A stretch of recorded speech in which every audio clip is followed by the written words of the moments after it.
Si vous nous rejoignez, merci de votre fidélité. Bienvenue, mesdames et messieurs, voici les titres de votre journal. C'est parti pour la Semaine nationale des métiers de l'information et de la communication. 7 jours pour replacer les médias au cœur du vaste projet de transformation économique et sociale du pays. On va en parler dans un instant dans cette édition d'information. Il sera question aussi des préparatifs de l'élection présidentielle du 28 décembre. Alors que le compte à rebours est lancé, les autorités multiplient les efforts. Des centaines de tablettes sont remises à l'ONASUR pour l'observation du scrutin. Dossier complet à suivre. Il aura marqué l'histoire de la musique moderne de Guinée. Mohamed Azaya rentre au pays après un concert époustouflant à Paris. Un retour triomphal, une communion exceptionnelle dont on va parler également dans cette édition d'information. Voilà pour le sommaire. Bonsoir à tous. Pendant trop longtemps, la Guinée a regardé ses richesses, a quitté son sol sans jamais vraiment transformer ses ressources. Des montagnes de bauxite parmi les plus abondantes au monde, extraites, chargées, exportées mais rarement valorisées. Un pays riche de son sous-sol, pauvre de sa transformation. Un paradoxe historique presque accepté comme une fatalité. Aujourd'hui, cette fatalité est brisée car un pays n'entre pas dans l'histoire par ce qu'il possède, mais bien par ce qu'il décide d'en faire. Et la Guinée a décidé de changer de trajectoire. C'est le sujet de l'édito du jour réalisé par la DCI, Fatoumata Kourouma. Pendant des décennies, la Guinée a porté sur ses épaules un paradoxe cruel. Un sous-sol parmi les plus riches de la planète et une économie trop longtemps cantonnée à l'exportation brute de ses ressources. De la bauxite chargée dans les cales des navires, des minerais quittant le pays sans transformation et avec eux, des milliards de valeurs ajoutées perdues, des emplois manqués, des opportunités envolées. Ce cycle, longtemps présenté comme une fatalité, est en train d'être brisé. Et ce tournant porte un nom, une date et une volonté politique assumée. Le leadership du président de la République, son Excellence Mamadi Doumbouya. Le 8 avril 2022, il convoque l'ensemble des compagnies minières opérant en Guinée, notamment celles disposant de conventions incluant la construction de raffineries. Le message est sans détour. Les engagements doivent être respectés. Vous êtes venu en Guinée pour investir afin d'obtenir un meilleur rendement pour vos capitaux. Ces investissements devraient faire non pas au détriment de la Guinée, mais également à son profit. C'est là la coopération gagnant-gagnant. Vous avez signé bien sûr des conventions d'établissement avec le gouvernement guinéen. Ces conventions contiennent de part et d'autre des engagements et des obligations. Un engagement ou une obligation non tenue est une cause de nullité de la convention. Il en est aussi du processus de transformation de nos matières premières que vous exploitez. Désormais, leur transformation sur place devient incontournable. C'est un impératif et sans délai. Fini le temps des promesses sans calendrier, fini les conventions dormantes, fini l'exportation exclusive de matières premières brutes. Désormais, le partenariat est clair, gagnant-gagnant, mais fondé sur la transformation locale, la création de valeur sur le sol guinéen et le respect strict des engagements contractuels. Ce jour-là, la doctrine industrielle de la Guinée s'est posée et a donné lieu au 26 mars 2025 qui restera gravé dans l'histoire économique de la Guinée. Ce jour-là, à Bofa, les travaux de construction de la raffinerie d'alumine de la société chinoise State Power Investment Corporation SPIC ont effectivement démarré. Un acte concret, un signal fort, une rupture nette avec des décennies d'attentisme. Pour la première fois depuis l'indépendance, la République de Guinée engage sur son propre sol la construction d'une raffinerie d'alumine moderne pensé non comme un simple projet minier, mais comme un pilier de l'industrialisation nationale. Car, il convient de le rappeler, la seule raffinerie d'alumine qu'ait connue la Guinée, celle de Fria, a été construite à l'époque coloniale et mise en service en 1960, il y a plus de 65 ans. Depuis, rien, jusqu'à maintenant. Le projet SPIC s'inscrit dans une dynamique industrielle majeure, avec une capacité annuelle de 1,2 million de tonnes d'alumine, un investissement estimé à $1 milliard, une centrale thermique de 250 MW, dont 100 MW injectés dans le réseau national, un quai d'expédition de 35 000 tonnes et des infrastructures énergétiques dédiées. La raffinerie de Bofa, en plus d'être une usine, c'est un levier de souveraineté économique. Au-delà des chiffres, ce sont 600 emplois directs, des milliers d'emplois indirects, des programmes de formation, un transfert réel de compétences et de technologies qui redessinent le paysage industriel guinéen. Ainsi, Winning Consortium Alumina Guinée devient la confirmation d'une nouvelle ère. Le 12 décembre 2025 à Dobali, dans la sous-préfecture de Kamfarandé, un second jalon est posé. La Guinée, sous le leadership du président Mamadi Doumbouya, lance officiellement la raffinerie d'alumine de Winning Consortium Alumina Guinée. Cette raffinerie devient ainsi la deuxième initiée depuis l'indépendance et un fait s'impose avec force. Les deux seules raffineries d'alumine jamais lancées en Guinée l'ont été sous sa gouvernance. Construire une raffinerie en République de Guinée n'est plus une fatalité, ce n'est plus une option. Si vous avez l'obligation de faire la transformation locale du minerai, la détermination, le leadership, les orientations stratégiques du chef de l'État sont très claires. Vous le ferez.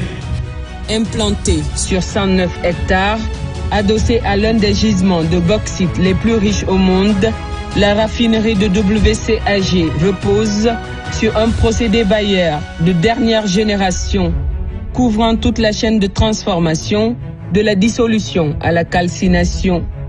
Un investissement de 1,2 milliard de dollars, plus de 2000 emplois directs, près de 10 000 emplois indirects et une échéance claire, 2028. Ici encore, pas de discours creux, des délais, des engagements, des résultats attendus. Cette dynamique ne s'arrête pas aux deux raffineries déjà lancées.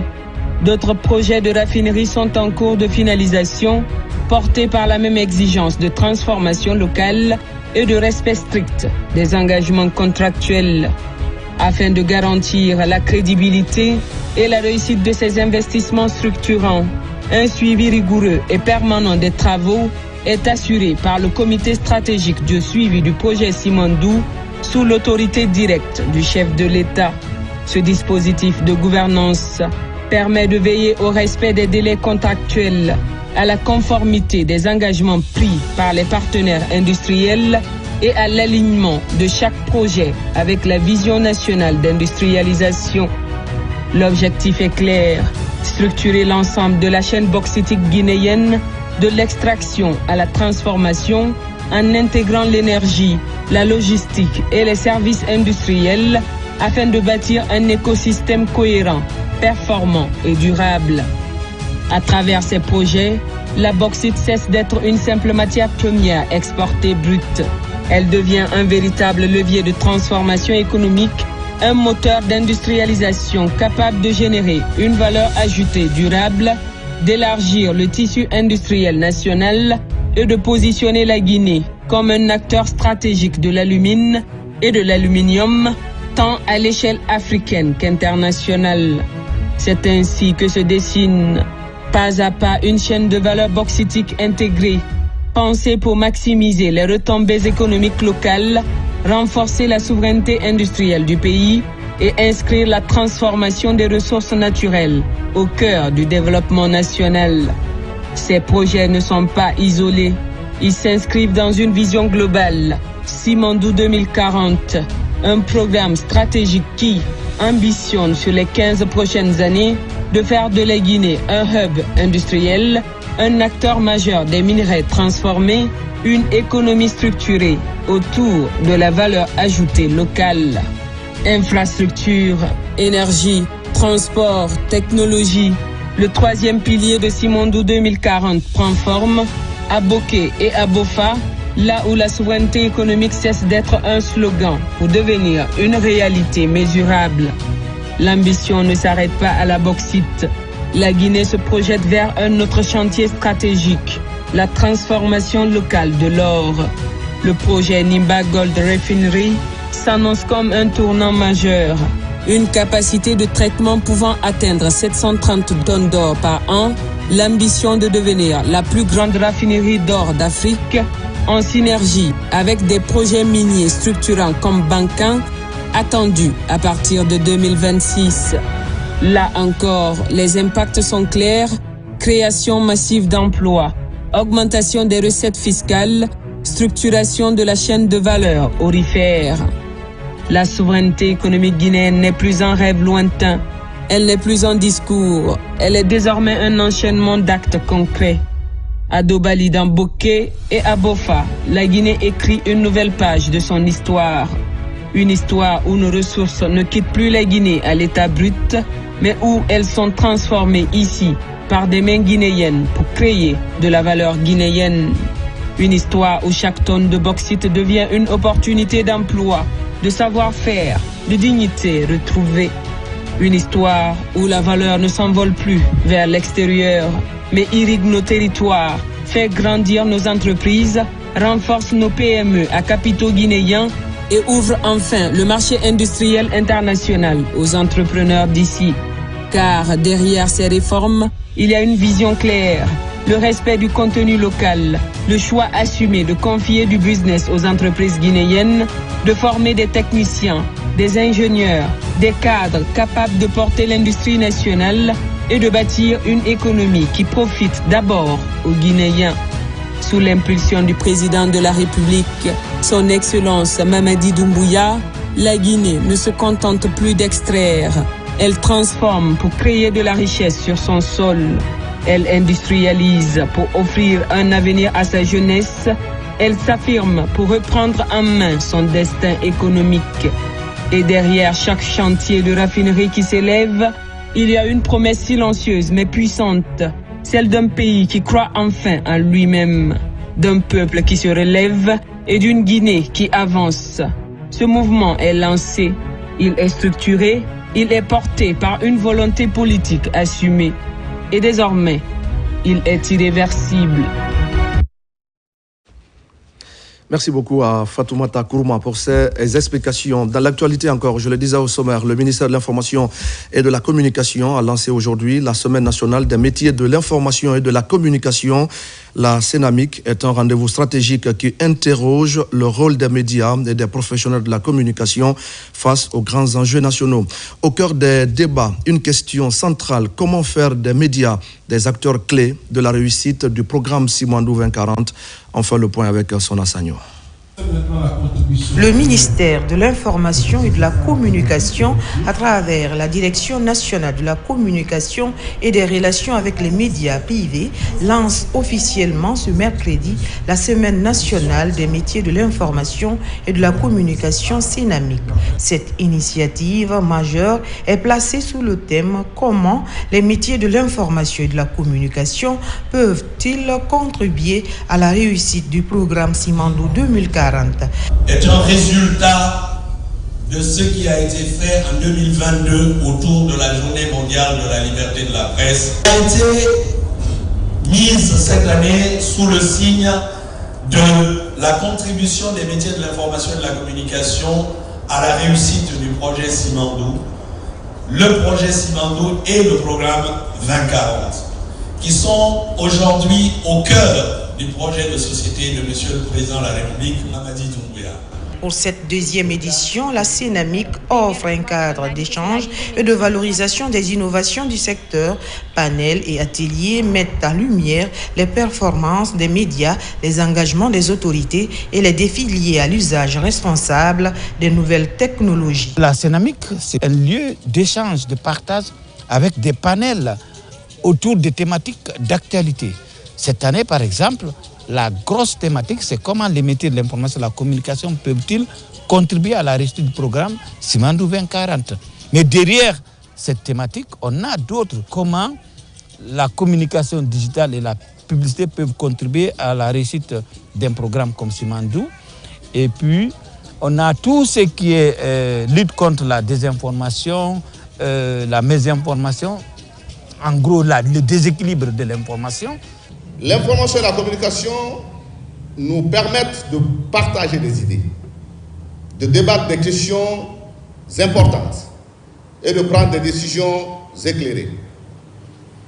Je voudrais saluer le travail acharné des professionnels de l'information et de la communication qui œuvrent quotidiennement pour informer le public et éduquer notre population.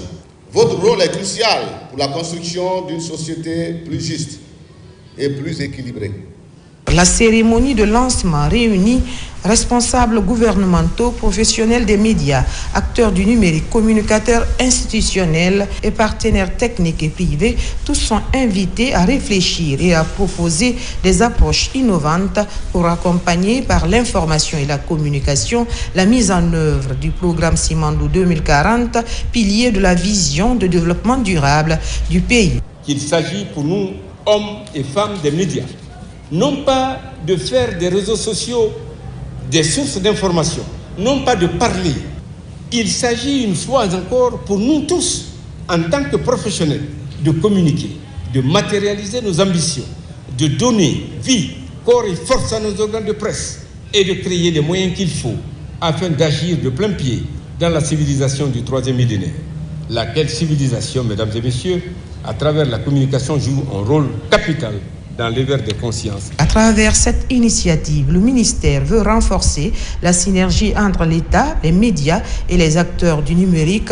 L'objectif, faire des métiers de l'information et de la communication de véritables leviers de changement au service de la réussite de Simandou 2040. La Guinée vers l'élection présidentielle du 28 décembre 2025, à moins de 2 semaines du scrutin. Le président de la Haute Autorité de la Communication échange avec les professionnels des médias publics et privés de la région de Bokeh. L'objectif est de rappeler le rôle fondamental des journalistes avant, pendant et après le scrutin. D'autres questions ont également été abordées, notamment l'importance de la carte professionnelle et l'interdiction des web TV sur le terrain. Younous Atawel Kamara. Quelques jours seulement nous séparent du scrutin présidentiel prévu le 28 décembre prochain. Et pour la bonne réussite de cette élection, les journalistes ont un rôle crucial à jouer avant, pendant et après. En prélude à cette élection, le président de la Haute Autorité de la Communication a jugé nécessaire de sillonner toutes les régions du pays en vue d'échanger avec les hommes des médias. Première étape, la région de Bokeh. Le jour du scrutin, vous rapportez les faits. Vous ne donnez aucun sondage, vous ne donnez aucun résultat. Le code électoral est clair. C'est le ministère de l'administration du territoire qui donne les résultats provisoires et la Cour suprême qui donne les résultats définitifs. Nul n'est autorisé à faire une totalisation que cela. Si vous le faites, c'est un délit poursuivable. Les web TV, arrachez vos bonnets. Si on les voit, vous irez au tribunal. Allez déclarer vos sites chez le procureur et comme ça, vous êtes en règle. Tour à tour, le représentant du point focal de la HAC et le gouverneur de Bokeh ont aussi dressé la situation actuelle des médias et des sites web évoluant dans la région de Bokeh avant d'inviter les professionnels des médias à plus de responsabilités pour contribuer à la promotion du vivre ensemble en cette période électorale. Ces médias en face de vous jouent un rôle important et assurent une information de proximité indispensable. Au niveau de cette région, nous avons au total 11 radios. Nous avons aussi, Monsieur le Président, l'existence des sites Internet au niveau de cette région et d'autres médias qui sont dénommés les Web TV. et radio. Après Bokeh, le président de la haute autorité de la communication et sa suite vont se rendre dans les autres régions du pays pour informer et sensibiliser les journalistes sur le rôle qu'ils doivent jouer dans le cadre de la promotion du climat de paix et de quiétude sociale. Et c'est dans ce contexte que le ministère de la décentralisation apporte son appui à l'observation électorale. 500 tablettes sont remises aux responsables de l'Observatoire national autonome de supervision du référendum constitutionnel et des élections au Nasur. Un appui pour faciliter la remontée rapide et fiable des informations lors du scrutin présidentiel du 28 décembre 2025. Amadou Touré, Abdul Razak Souma.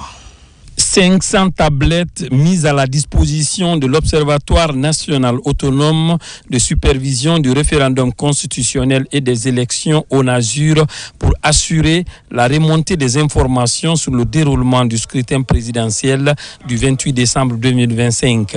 C'est une initiative du ministère de l'administration du territoire et de la décentralisation à travers la coordination du programme national de recensement administratif à vocation d'état civil, PNR-AVEC. Cet exercice aujourd'hui nous a permis de mettre à disposition de cet organe de surveillance des outils qui leur permettront donc de collecter et de remonter les informations pour crédibiliser encore plus le processus électoral qui se veut pur et sans tâche. C'est un exercice républicain qui découle donc de la vision du président de la République.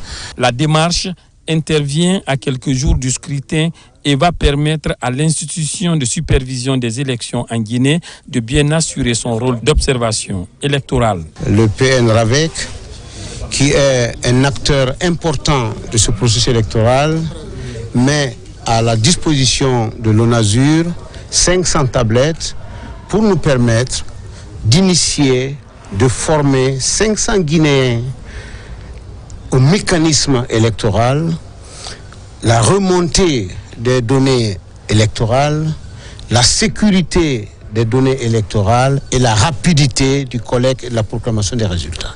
Cette remise marque la deuxième phase d'un processus de collaboration entre ces deux institutions. Au référendum constitutionnel du 21 septembre dernier, les responsables du RAVEC avaient remis 500 premières tablettes à l'ONASUR. Avec ces 500 autres, l'Observatoire national autonome de supervision du référendum constitutionnel et des élections dispose désormais de 1000 tablettes pour l'observation électorale.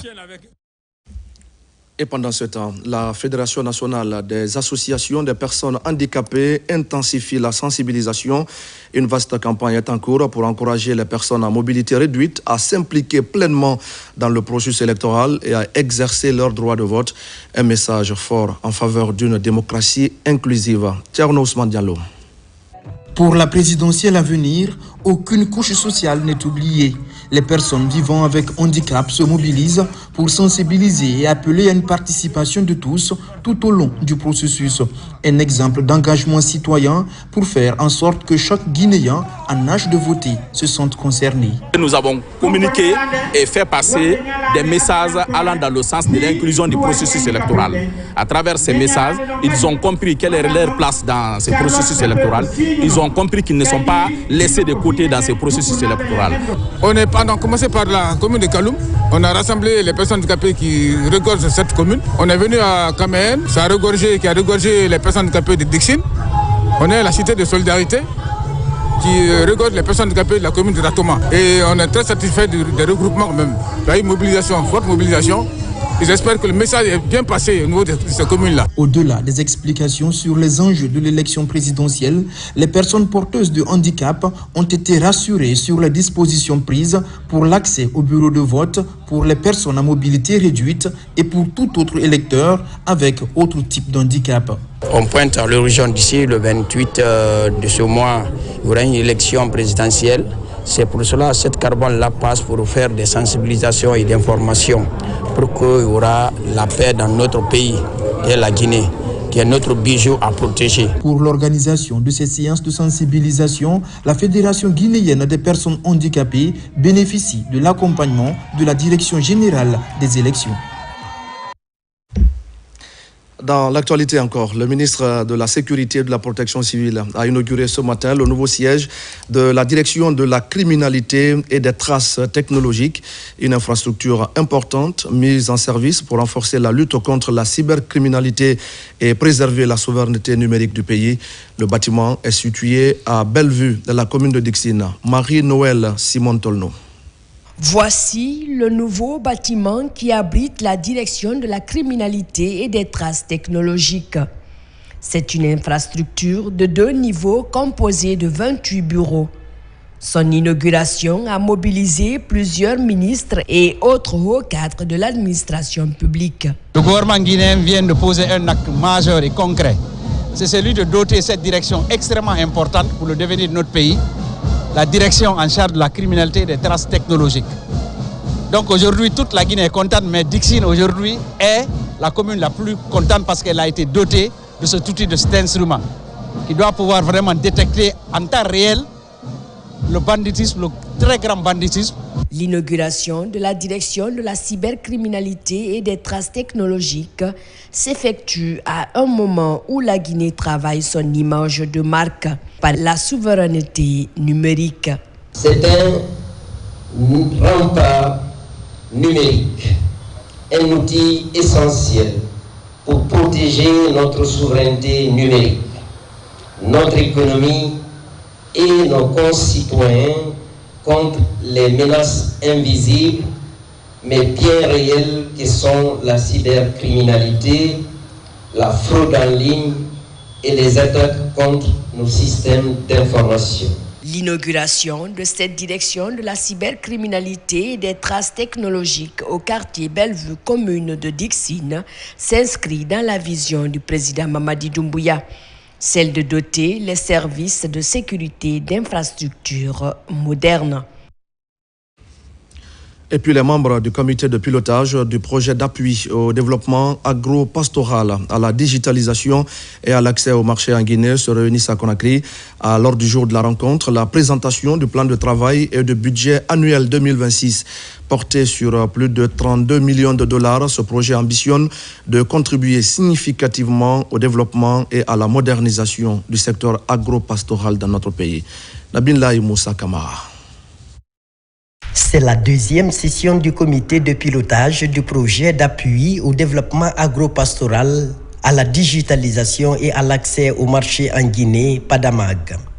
La mise en œuvre de ce projet développera le secteur agro-pastoral en Guinée. Cette session de comité de pilotage, c'est vraiment permettre aux membres du comité de pilotage de faire des recommandations après avoir examiné le PTBA. Et si ce PTBA est validé, on engagera l'essentiel des activités d'aménagement et de réalisation des travaux, ce qui à terme améliorera significativement les conditions de production et les rendements et la productivité, notamment du maïs et de soja dans sa zone d'intervention. Pour atteindre les objectifs, les participants à cette deuxième session du comité de pilotage du PADAMAG sont invités à contribuer aux échanges dans une approche constructive permettant de faciliter la réalisation des activités planifiées en 2026. C'est un grand projet et il est très bon aussi de prendre sérieux ce projet et les engagements parce que c'est un projet qui viendra pour injecter non seulement à donner les intrants à crédit aux bénéficiaires, mais il faudrait que ces bénéficiaires aussi soient capables de rembourser ce qu'on va leur donner et c'est un projet de 5 ans. Le secteur agricole est un secteur qui est soutenu et un secteur de priorité pour le CNRD qui en a fait le premier pilier du programme Simandou, autour duquel aujourd'hui toutes les activités socio-économiques sont arrimées. Et donc ce projet a été initié par le ministère pour accompagner un peu atteindre les objectifs du secteur. Avec l'appui de la Banque africaine de développement, le PADAMAG touchera 5 735 bénéficiaires directs et plus de 400 000 bénéficiaires indirects dans les préfectures de Dinguiraye, Kankan, Sigiri, Mandiana pour la Haute-Guinée, Beila et Lola pour la Guinée forestière. Et c'est ce qui va nous amener à parler du renforcement des capacités opérationnelles des élus consulaires des régions de Bokeh et Kindia. C'est l'objectif d'une session de formation organisée par la Chambre de commerce, d'industrie et d'artisanat de Guinée. La session se tient sur 2 jours et bénéficie du soutien du programme des Nations Unies pour le développement. Falilou Diallo et Mohamed Mara. Doter les institutions consulaires de nouvelles compétences afin de moderniser la gestion économique régionale. C'est la toile de fond de cette session de formation. L'idée de doter la Chambre de commerce, d'industrie et d'artisanat de Bokeh d'un vivier de cadres et d'élus capables de moderniser les pratiques. Le jeu de la Chambre a changé. Ce n'est plus comme avant. Ils reçoivent des budgets de fonctionnement. Donc il faut justifier les dépenses, là, il faut les justifier par écrit. Alors tout ça là, ça a posé des problèmes, nous, au niveau des régions. Puisqu'on les dictait ce qu'il faut faire. Cet exercice bénéficie du soutien du programme des Nations Unies pour le développement. Dans un contexte où les défis liés à la gouvernance économique deviennent de plus en plus complexes. Le PNUD est un partenaire financier de la CCIH. Tous les appuis que nous faisons dans le pays, dans le cadre de développement, il y a déjà la CCIH qui est notre partenaire et on a mené beaucoup d'autres activités avec la CCIH concernant le plan stratégique. Aujourd'hui, le panier de la ménagère, depuis 2021, les prix ne varient pas. La Chambre de commerce a fait de façon, à travers le ministre du Commerce, les prix se sont stabilisés aujourd'hui en République de Guinée. Pendant 2 jours, les thématiques abordées ont été axées sur le renforcement des capacités des élus, leur responsabilité et rôle dans la formalisation du secteur informel. Cette session s'inscrit également dans une série d'activités afin de créer une administration consulaire plus moderne, plus efficace et mieux alignée sur les standards internationaux. Le Royaume-Uni vient d'accueillir la 17e reconstitution générale des ressources du Fonds africain de développement, le FAD 17. La République de Guinée va contribuer à hauteur de 50 millions de dollars payables sur 3 ans. C'est une annonce du gouvernement faite par l'ambassadeur de Guinée au Royaume-Uni, représentant le ministre de l'économie et des finances à cette rencontre. Safia Toukondé. L'événement a réuni du 15 au 16 décembre à Londres les ministres, gouverneurs pays auprès de la Banque africaine de développement et les partenaires au développement afin de mobiliser le financement de développement en faveur de 37 pays africains à faible revenu. C'est la ministre d'État britannique chargée du développement et de l'Afrique, la baronne Jenny Chapman, qui a présidé cette session d'annonce de contribution pour le FAD 17. À ses côtés, le président du groupe de la Banque africaine de développement, le Dr Sidi Ould Tah, et la Guinée, sous le leadership du président Mamadi Doumbouya, s'engage à contribuer à hauteur de 50 millions de dollars sur 3 ans. Le projet Simandou présente un véritable catalyseur du programme de développement socio-économique sur les 15 prochaines années en République de Guinée, à travers la vision Simandou 2040. À travers ces 5 piliers, ce programme de développement est en parfaite cohérence avec les priorités du FAD 17. Dans ce contexte, et fidèle à son engagement, j'ai l'honneur d'annoncer, au nom du gouvernement de la République de Guinée, à travers le ministre de l'économie et des finances, gouverneur pays, que la République de Guinée apportera une contribution financière de 50 millions de dollars à payer sur les 3 ans, au titre de la 17e reconstitution du Fonds africain de développement.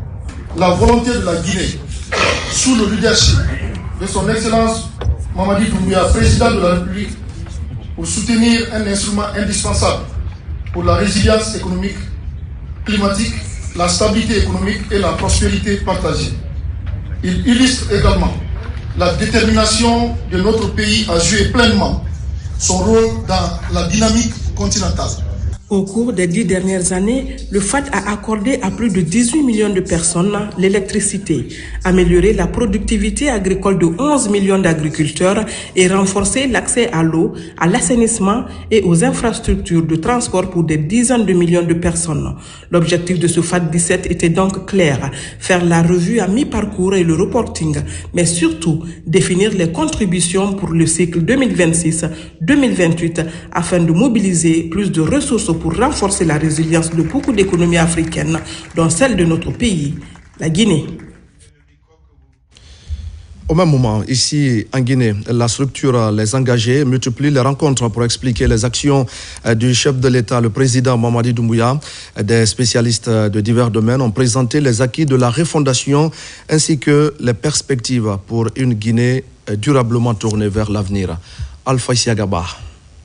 Les impacts du projet Simandou pour le développement économique de la Guinée, la mobilisation des recettes publiques, la formation et la qualification du système éducatif, autant de sujets animés au cours de ce panel. Chacun dans son domaine a séduit le public sur les grandes réformes en cours dans le pays. Qui dit politique, il faut avoir les moyens de sa politique et pour avoir les moyens de la politique, il faut pouvoir les financer. À travers cette mobilisation accrue des recettes, on a pu financer le développement de différents secteurs, des infrastructures et mettre en œuvre les différentes politiques. On s'est rendu compte que pour pouvoir transformer qualitativement le système éducatif, il faut agir sur les enseignants à la base. Donc il y a une formation, un plan de formation continue des enseignants qui se fait de façon sporadique pour pouvoir leur permettre de se remettre en cause et impacter positivement sur les apprentissages, les enseignements et apprentissages. Dans ce débat, plusieurs autres sujets du moment ont été abordés. C'est par exemple les grands chantiers du développement économique.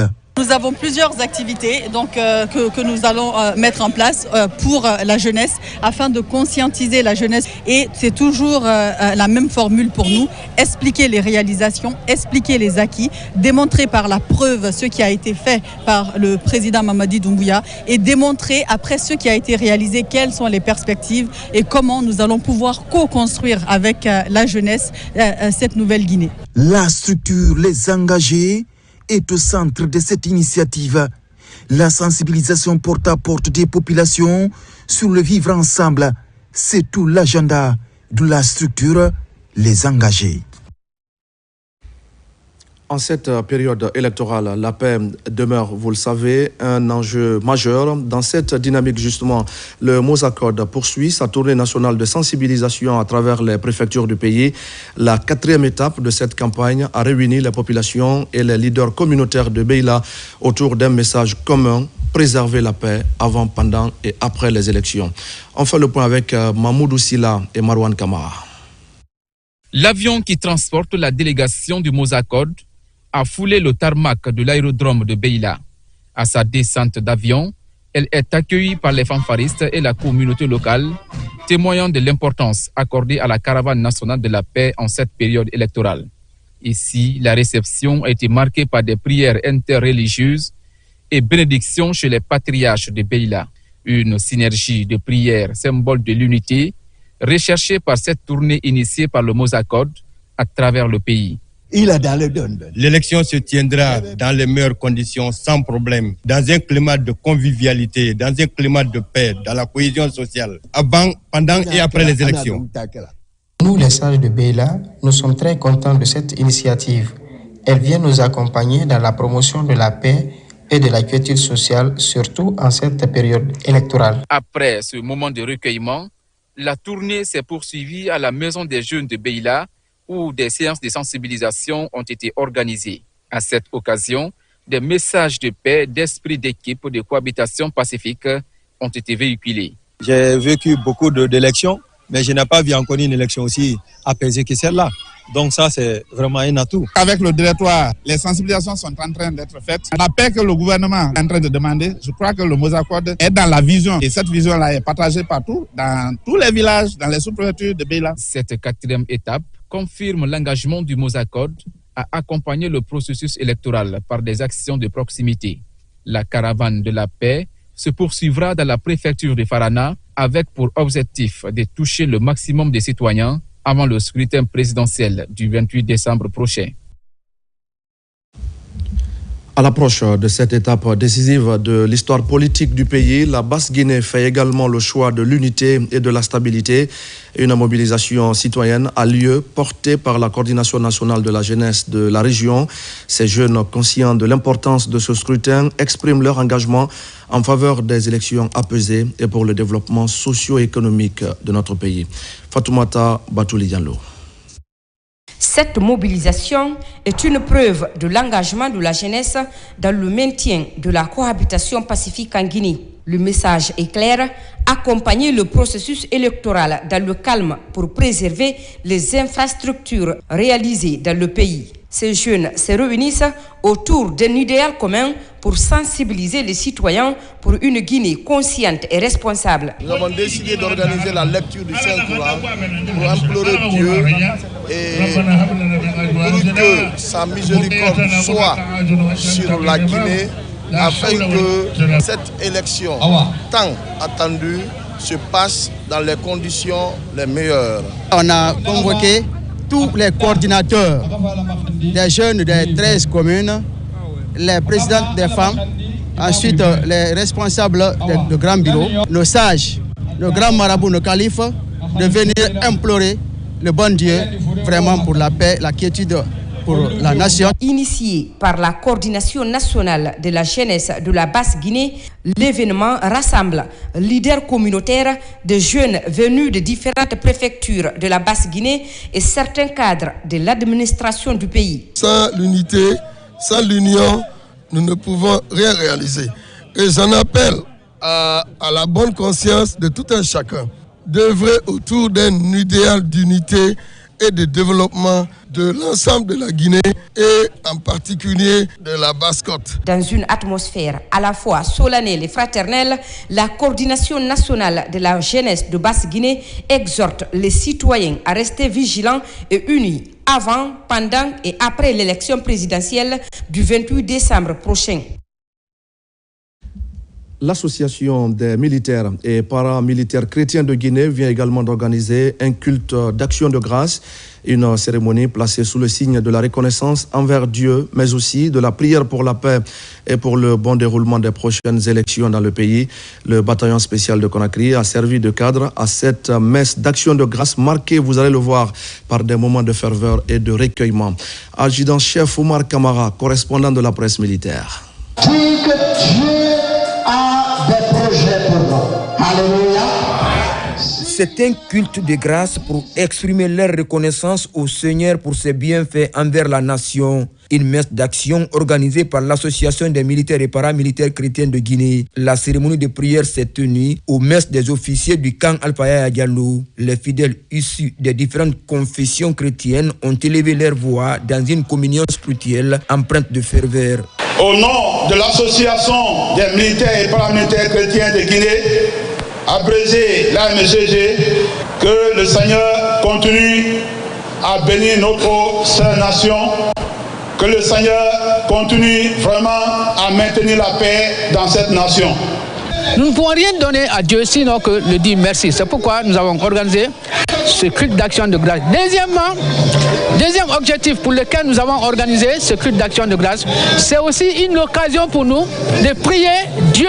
C'est même Dieu qui a fondé la Guinée et qui nous a donné ce pays comme héritage. La hiérarchie militaire salue cette initiative, soulignant sa portée dans le renforcement de la cohésion entre la population et les forces de défense et de sécurité. Pour la grâce que Dieu nous a préservé durant toute l'année, de janvier jusqu'à maintenant, de prier pour ça, pour sa grâce, pour reconnaître à Dieu ses bienfaits, mais aussi prier pour la nation, je ne fais que m'en réjouir.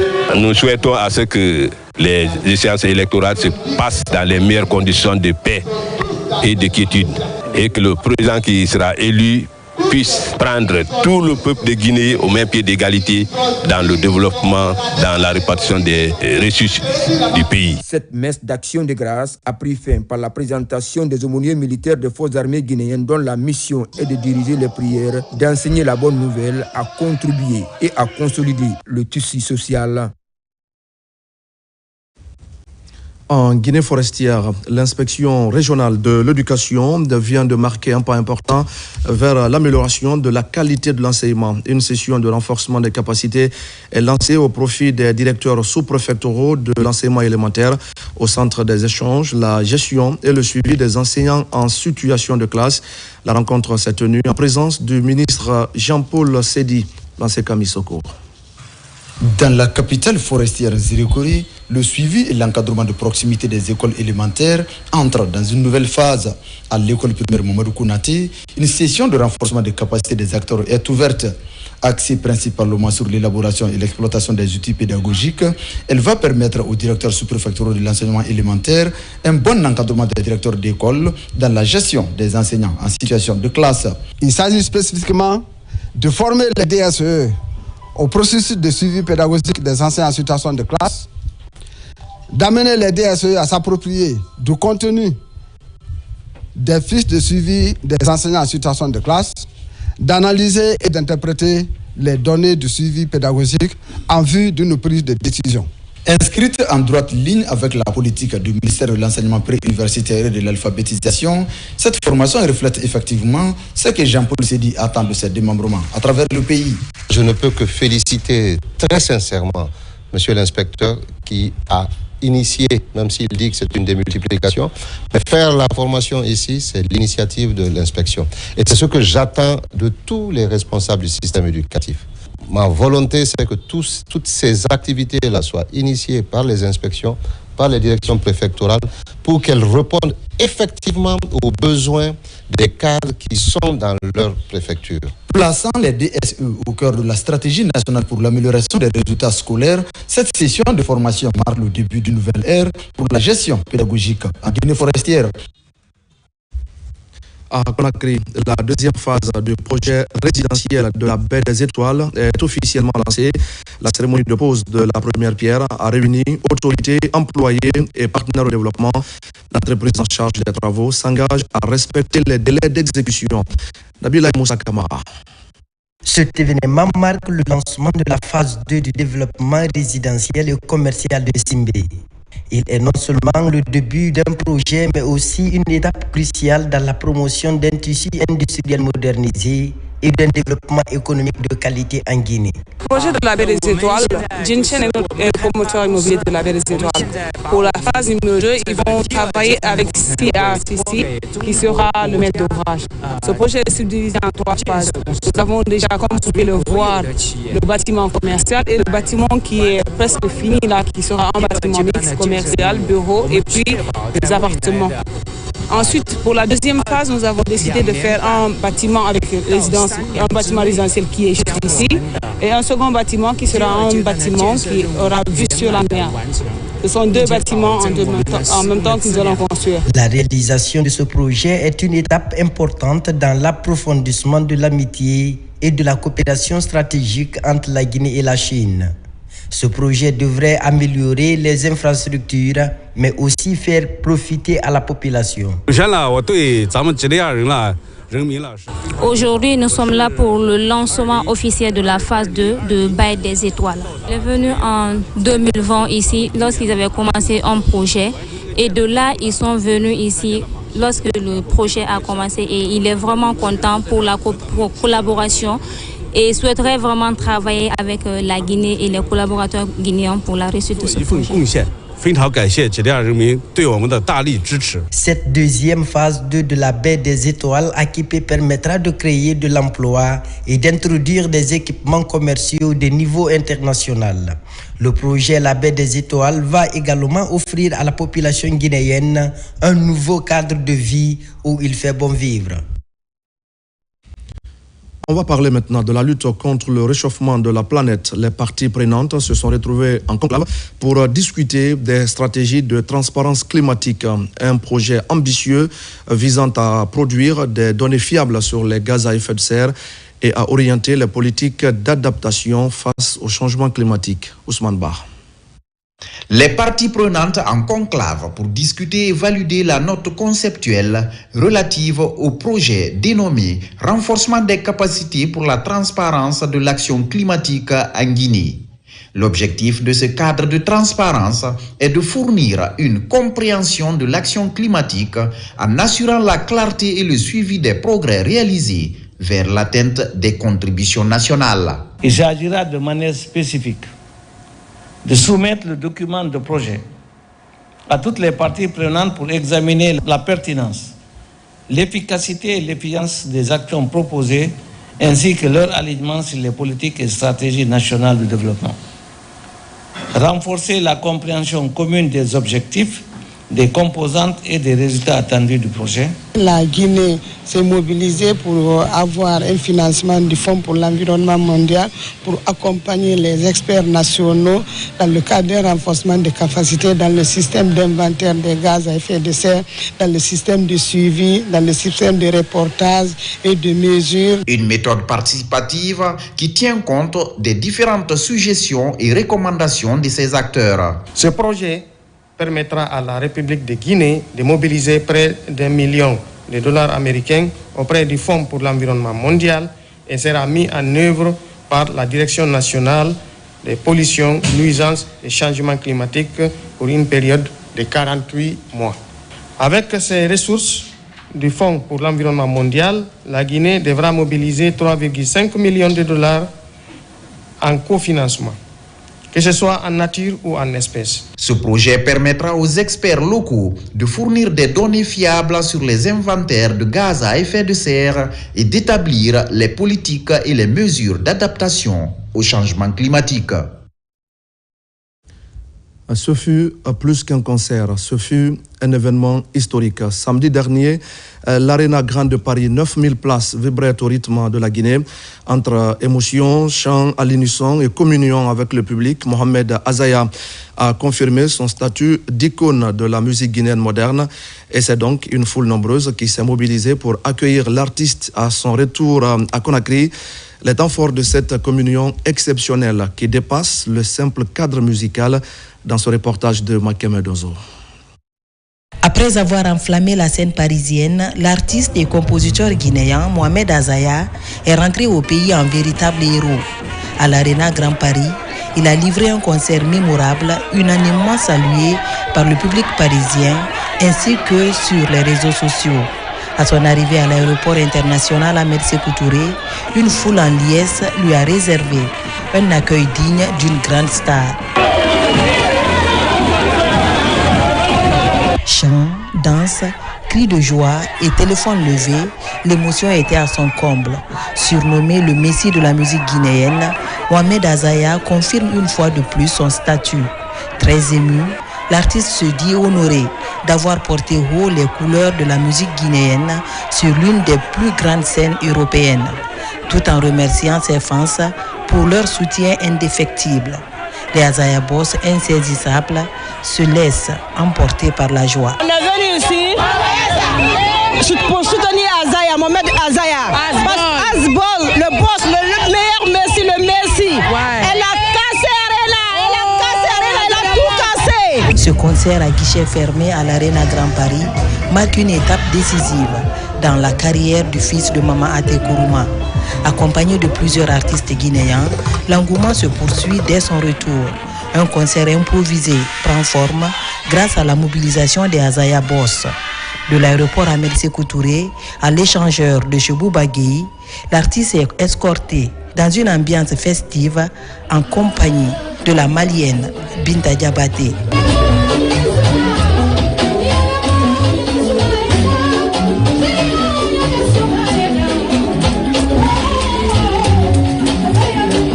Mohamed Azaya devient ainsi le premier artiste guinéen à remplir cette salle emblématique de 9000 places.